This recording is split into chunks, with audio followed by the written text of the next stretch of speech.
quiero contarles algunas cositas al oído para ir calentando nuestro habitual segmento, queridos amigos. Claro, señor. Lo de Odebrecht estuvo calmadito un tiempo y volvió con unas noticias espectaculares. Se las contaremos. Juan Manuel Santos a rendir cuentas, porque no puede ser que de Odebrecht pasen cosas en todas partes, menos en Colombia.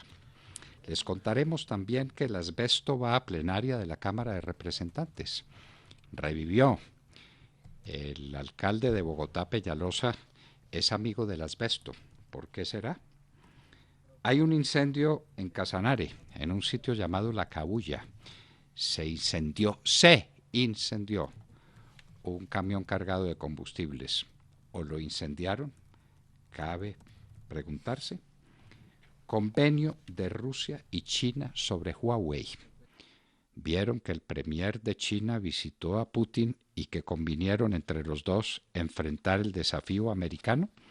Se calienta la guerra fría comercial. ¿Y ustedes qué más tienen para contar, queridos amigos? Pues si le parece, doctor Fernando, ampliemos un poco las noticias del día con un al oído bien importante. Las razones que tuvo la Corte Suprema de Justicia para llamar al narcoguerrillero de las FARC, alias Jesús Santrich, a indagatoria. Perdón, para decir que lo va a llamar, no lo ha llamado. Sí, porque no ha fijado fecha. No lo ha llamado. Dice que primero va a practicar pruebas. Sí, pruebas primero. Y después lo llamará. La indagatoria es una prueba, donde se busca la prueba reina, que es la confesión. Eso se nos olvida. La gente que no sabe derecho hay que enseñarle. ¿Qué es la indagatoria? Un medio de defensa del sindicado, pero también una ocasión para que se produzca la reina de las pruebas, la probatio probatísima, que es la confesión. Bueno, pues adelante, a propósito entonces. entonces voy a corregir la forma en cómo arranqué mi noticia. De ese anuncio de llamado, que no es llamado todavía, sino simplemente el anuncio de que algún día lo llamarán. La Corte Suprema por Twitter. Exactamente, y a través de un comunicado hay que contarle a los oyentes que en la víspera de la puesta en libertad de Santrich, recuerden ustedes, la Justicia Especial para la Paz había determinado, según un estudio muy juicioso que duró un año, a través de una cosa que no es un auto, que no es una sentencia, determinó que le daban garantía de no extradición a Santrich. Pues justo en el día anterior, Marlon Marín le habló a la Fiscalía General de la Nación desde los Estados Unidos y reveló varias cosas que les voy a contar. Entre otras, comentó de una vinculación directa de, obviamente, alias Jesús Santrich, con el narcotráfico que producen lo que llaman las disidencias de las FARC. De hecho, hoy Saludo Hernández recoge parte de esa confesión y dice lo siguiente: confiesa Marlon Marín que Santrich aseguró que obtendría las toneladas de coca con la gente de las disidencias. Ya tenía la mano de obra lista el señor Santrich. También dijo Marlon Marín en esa diligencia ante la Fiscalía que recoge de hecho varios cuadernos llenos de confesiones por parte de Marlon Marín, que los hechos efectivamente investigados ocurrieron con posterioridad al 1 de diciembre, como lo indica el indictment de la Corte de Nueva York, que determinó que los hechos fueron cometidos entre junio del 2017 y abril del 2018. También habla del primer negocio que hizo Santrich. Indica que lo primero que hicieron, que pactaron con los del cartel de Sinaloa, era que él tenía que mostrar la calidad del material, así lo llama Marlon Marín. Y la calidad del material fueron 5 kilos de coca que presuntamente Santrich le habría entregado a los encubiertos y a los del cartel de Sinaloa, donde les decía: vea, este es nuestro material. La pruebita. Miren ustedes, porque ellos le exigieron eso, le exigieron menos prueba de que eso es muy buen material, de que es muy buena coca, y así lo hizo, según lo indican las pruebas, y por esa transacción recibió 22.5 millones de pesos. Que obviamente todo estaba listo para poder porcionar las 10 toneladas de coca a través de entregas, la primera de 1,000 después otra entrega de 2.000 y otra entrega de 3.000 kilos, y eso era lo que iban a hacer poco a poco en una próspera negociación que llevaba a cabo con el cartel de Sinaloa. Son 300 folios de pruebas. Entre otras pruebas está el equipo de telefonía móvil del señor Santrich, que fue incautado por la fiscalía una vez se logró su recaptura más bien, al salir de la cárcel La Picota. Bueno, y no hay méritos para extraditarlo a los Estados Unidos, donde aquí no lo estamos juzgando. Lo deberían juzgar en los Estados Unidos, que fue el que lo pidió en extradición. Y mire usted pues. Pero, mire usted lo... bueno. No, pero mire que lo otro es que si la Corte Suprema es la que asume la competencia, pues esto evidentemente quiere decir que los hechos se cometieron después de la firma del acuerdo. Eso está clarísimo y la Corte no y la Corte lo ha dicho. Sí, eso está clarísimo y la Corte lo está manifestando de esa manera en cada una de las actuaciones en el caso de Santrich. Seguramente el aforado no es aforado. Ser aforado, mejor dicho, no le impide en algún momento a la Corte que ejecute el proceso de extradición y simplemente lo envíen a los Estados Unidos por narcotráfico.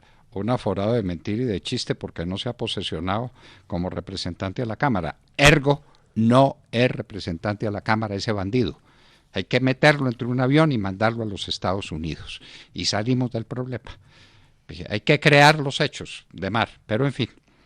A propósito, los invito para que le den una miradita a la columna Las Confesiones Secretas de Marín, que en estos momentos me acaba de llegar, es la columna de Salud Hernández, donde revela otras cositas sobre lo que ha dicho Marlon Marín a la justicia norteamericana y lo que le ha dicho la Fiscalía colombiana. Pruebas las hay todas en contra de Jesús Santrich. Lo raro es que no proceda a la extradición de manera inmediata.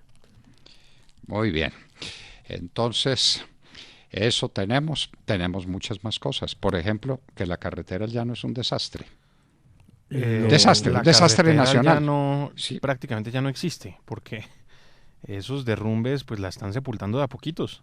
Y qué video tan impresionante el que se difundió ayer con el último derrumbe ocurrido, y la carretera pues ya completó más de 27 horas cerrada. Bueno. Y esto sigue, ¿cómo le parece? Pues a propósito del ejército, este patriarca de Petro, delincuente amnistiado, que no entró al Palacio de Justicia porque estaba preso por porte ilegal de armas, eso lo salvó.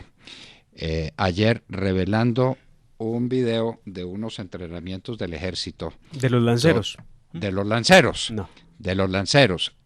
Señor Petro, es que esos lanceros fueron los que lo derrotaron a usted, los que lo obligaron a entregar las armas, los que lo derrotaron en el Palacio de Justicia, porque hay que entrenarlos y hay que entrenarlos como varones para que sepan que si algún día caen en manos suyas o de sus amigos, los van a someter a torturas y tienen que resistirlas y tienen que soportarlas.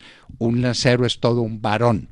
No haga eso, señor Petro, no haga eso, no nos ofenda, que harta paciencia hemos tenido con usted. Sí, la tesis es descabellada, decir que esos videos demuestran cómo son entrenados miembros del ejército y que ese tipo de entrenamiento lo que conduce es a que pueda haber falsos positivos. Es una acusación bastante temeraria, desafortunada. Idiota. Y pues innecesaria, porque ¿para qué sale con esto? Además recordemos, pues yo no entiendo por qué se les olvidan las cosas. Hace muy pocos años, Gustavo Petro, pues digo muy pocos años en su ejercicio político, Gustavo Petro condecoraba al general Nicasio, bueno, quien no era en ese momento general, pero esas cosas se olvidaron. Entonces, para aquel entonces era bueno y ahora resulta que entonces es malo, solo porque hay que crear ese bloque de oposición sin necesidad, además, porque lo de ayer no tenían que pasar por esto, quedaron derrotados, quedaron sepultados en su idea de frenar el ascenso del general Nicasio Martínez. Pero no es la única noticia que sale mal para la izquierda colombiana, doctor Fernando, en el Congreso de la República, porque la otra, y muy importante, es la que tiene que ver con la investigación preliminar en contra de Juan Manuel Santos por el tema Odebrecht. Ave María, Ave María. ¿Sabe de dónde viene todo, no? A ver, con base en las declaraciones que entregó el ex senador Bernardo Ñoño Elías, quien quedó solo en una cárcel, Recuerden Y ustedes. se aburrió de estar en la cárcel, claro. y empiezan a cantar, y van a cantar todos, y va a cantar Musa, y va a cantar Ñoño, todos estos bandidos que protegió Santos porque ellos eran los electores de Santos. No se le olvide que Ñoño Elías fue el que más votos le puso a Juan Manuel Santos. Votos comprados con dinero físico allá en la costa y con dinero proveniente de las arcas del Estado. Y Ñoño se cansó de estar preso él solito y entonces está cantando.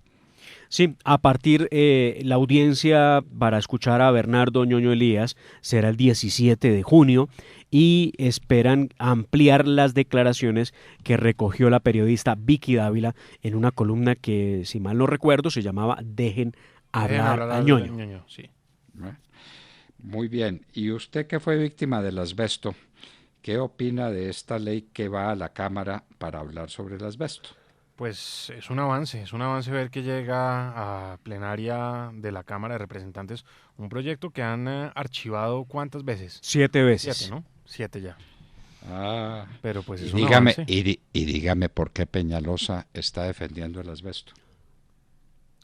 Sí, yo no sé qué intereses puede haber ahí. Hay muchas industrias detrás del asbesto, la industria de la construcción, ya lo hemos dicho, la industria de los frenos, por ejemplo, ya lo hemos dicho.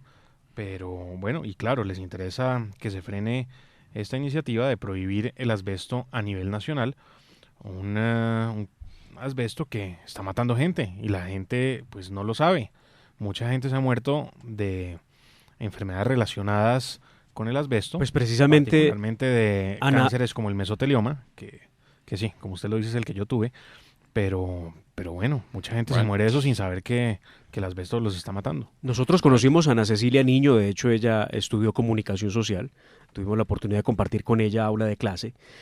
No supimos nunca más de ella, luego nos enteramos de la trágica noticia que Ana Cecilia era la víctima más sobresaliente en Colombia y que había, inclusive antes de su muerte, había empezado a exigir que se prohibiera el uso del asbesto sin ningún resultado. Su esposo ha mantenido la batalla, la sigue, y esta sería una guerra que se gana por la salud de los colombianos, que claro, que inexplicablemente 7 veces se haya hundido en el Congreso, no es tan inexplicable. Tiene que haber alguien detrás de eso, o algunas personas que saben manejar el asunto para que no pase la ley.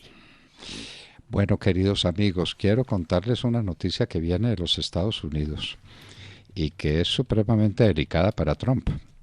Puede haber rebelión entre los republicanos, es decir, los del partido de Trump, por los aranceles contra México.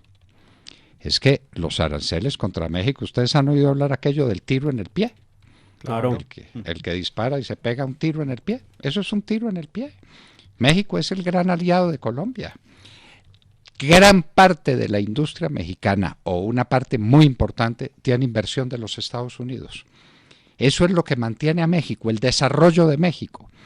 Y entonces Trump se empeña en ponerle aranceles a los productos mexicanos para que le detengan la migración. Lo que él no es capaz de hacer, entonces que lo haga México. Pero ¿cómo hace usted para detener una migración masiva de gente que está dispuesta a todo y está dispuesta a que la maten 1000 veces con tal de salir del infierno que dejó atrás? Eso no se menciona. ¿Por qué un salvadoreño arriesga la vida y por qué un hondureño y por qué un guatemalteco arriesgan la vida con tal de llegar a los Estados Unidos? Porque detrás lo que hay es un infierno. ¿Infierno creado por quién? Por el socialismo. ¿O es que no se acuerdan de lo que fue la guerra en El Salvador? ¿Es que no se acuerdan de lo que fue el régimen socialista de Honduras? ¿Es que no se acuerdan de lo que ha pasado en Guatemala? Entonces la gente se va desesperada, enloquecida. Señores, el problema de la migración es un problema de fondo. Lo mismo que le está pasando a Europa. ¿Por qué llegan los africanos a Europa? Porque están dejando detrás un infierno, que se pueden ahogar en el Mediterráneo, me ahogo de una vez, pero a Europa me voy, y a Europa voy a llegar. Señores, la única respuesta a la migración es con desarrollo económico en los países que están expulsando su gente. ¿Cómo detiene usted a la gente de Venezuela? ¿Con discursos? ¿Con acuerdos de Noruega? No. Restableciendo a Venezuela. Hay que restablecer a Venezuela. Y sin eso no hay solución, eso no lo para nadie. Y usted puede poner retenes en la frontera y pasan por encima de los retenes, y vienen las trochas, y viene la corrupción, y viene lo que tenga que llegar. Es la lucha por la vida. Es la lucha por Claro. la vida. Vea, doctor Fernando, el caso de El Salvador, donde sale muy claro, El Salvador vivió un proceso muy parecido. ¿Recuerda usted alguna vez hablamos con un fiscal de El Salvador que nos explicaba cómo era o cómo le impresionaba la similitud del acuerdo de paz que firmaron en El Salvador con el acuerdo que se firmó con las FARC en Colombia? Y nos decía, miren el paso del tiempo, el desastre que fue esto. La amnistía nunca llevó a un buen término. La gente nunca logró superar que la guerrilla no pagara por sus crímenes. Ay, ¿qué tal el acuerdo de paz que hizo Belisario Betancur con las FARC? ¿En qué paró eso? Las FARC tenían 5, 6 o 7 frentes en el país. Cuando terminó el acuerdo de paz, iban más de 50 frentes. Así es. Pues, ¿Por qué esa multiplicación? ¿El narcotráfico? ¿El narcotráfico? en la historia ha habido por lo menos 10 acuerdos que se han intentado con la guerrilla de las FARC, 10 acuerdos, siendo el más reciente obviamente este que hizo Juan Manuel Santos y le antecedió pues el que intentó el presidente Andrés Pastrana.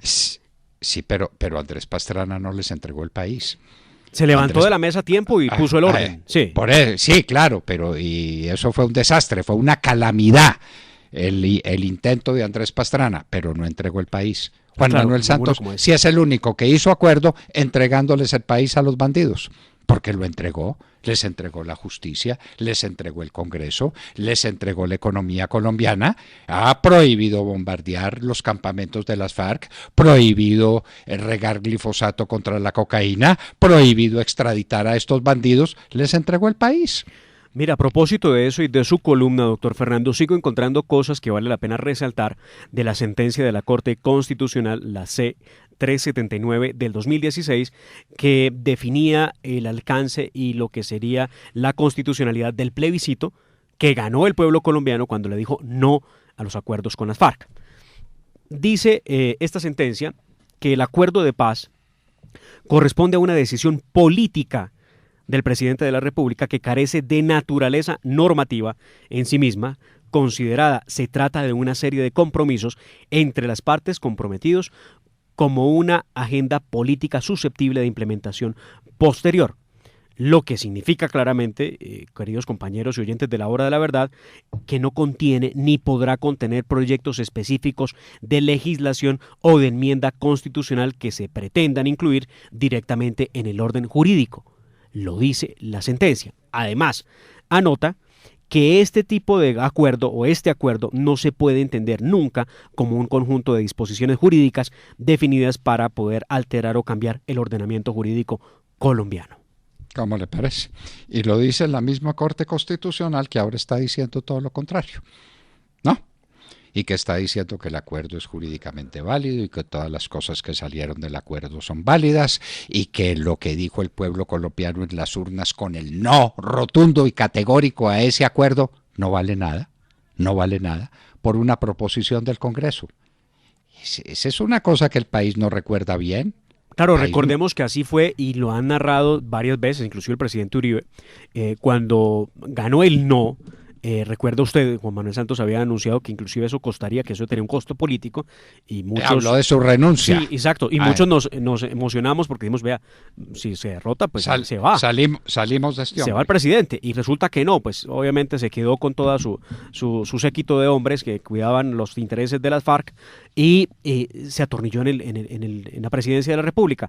Pero después de esa negociación, después viene la negociación del no y el sí. Recuerda que hacían imágenes de el sí abrazado con el no y que la consolidación de que se acabó la polarización y que el país volvía a nacer. Una cantidad de cosas que terminó en que Juan Manuel Santos dijo, bueno, vamos a hacer unos cambios y lo que hizo fue aumentarle 10 páginas al acuerdo con las FARC. Sí, pasó de 300. 20. Ah, sí, señor, era menos de 300. Eran Y terminó en 280 sí. y algo y terminó en 312. Eso, y llegó con ese acuerdo ya reformado que pensaba los del no, entre esos estaba el presidente Uribe, estaba Jaime Castro, pensaban los del no, que era para discutir a ver cuáles eran los cambios que estaban realizando y resultó que lo que hizo fue notificarlos y decirles en Río Negro, vea, les presento, aquí está el nuevo acuerdo, tiene 312 páginas, lo vamos a firmar pasado mañana en el Teatro Colón. Y se acabó. ¿Y la voluntad del pueblo dónde quedó? En ninguna parte. Pero surgen ideas, doctor Fernando, y tendremos que hablar con Ervin Hoyos, surgen ideas de adelantar referendo para incluir en la Constitución modificaciones y nuevas normas que acaben de alguna manera con el acuerdo en algunos aspectos, claramente, el tema de justicia, el tema de política y el tema de blindaje jurídico, porque no puede ser que las FARC estén blindadas durante por lo menos 14 años frente al acuerdo. Y de nuevo, mis agradecimientos a quienes en las dos orillas o en cualquier otro medio están leyendo este artículo. ¿Qué diablos es el maldito acuerdo? Estamos batiendo otra vez récords, estamos llegando a unas alturas de lectura inmensas porque el país quiere la verdad y lo que les estamos dando es la verdad. Ayer en materia económica la verdad quedó a la luz y eso no es para desanimar a nadie ni para crear pesimismo. El pesimista es un optimista bien informado, el doctor Echavarría es un optimista, pero un optimista que dice la verdad porque está bien informado. Se paró el crecimiento económico en Colombia, se paralizó la economía colombiana, la congelaron. ¿Cuántas veces lo dijimos acá? Desde siempre, sí. Ah, bueno, muy bien. De hecho, no, pues no puede creer uno que las cifras no sean las que reportó el DANE. Bueno, el DANE reporta lo que tiene en ese momento, pero un 3.8, ¿qué? 2.8 de crecimiento, decíamos, ¿de dónde sale? No, fue 2.3. 2.3. Eso es un crecimiento grotesco, no estamos creciendo. La situación de balanza de pagos es dramática, de balanza cambiaria, el déficit en cuenta corriente a las nubes, el desempleo rampante. No se les olvide que estamos en el 11%, ¿no? Y que vamos a seguir en 2 dígitos. Y que el empleo informal campea a sus anchas. Bueno. Le tengo un datico para la Corte Constitucional, una frase nomás.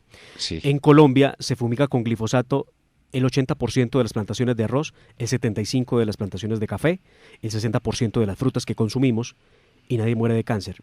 ¿Por qué fumigar la coca sí da cáncer? Ah, claro, porque es la manera como Juan Manuel Santos o que Juan Manuel Santos encontró para bloquear a través de su ministro de Salud del actual rector de la Universidad de los Andes. Eso es una deshonra para la Universidad de los Andes. Completamente. Ah, pero no hay duda ninguna. Usted que es egresado. Sí. Entonces bloqueó la fumigación con glifosato diciendo que eso producía cáncer. Bueno, pero tenemos una buena noticia, porque esta es noticia de verdad buena. Es otra concepción de lo que es el deporte en una sociedad, de lo que vale el deporte, de lo que significa como elemento formador de la juventud, de lo que significa como punto de encuentro de la gente alrededor de las cosas. Díganme, un egresado de una universidad en los Estados Unidos, ¿por qué sigue prendido con el corazón a su universidad? Por el deporte. Por sus equipos deportivos, por sus equipos deportivos. Ese es un elemento de cohesión social, de formación de la gente y de formación del pueblo. Por eso hay que tenerle tanto cuidado a esos bárbaros que acaban con el deporte, porque son las barras bravas. Bueno, pero en un minuto estaremos con el señor director de Coldeportes, Ernesto Lucena, y les hablábamos al oído.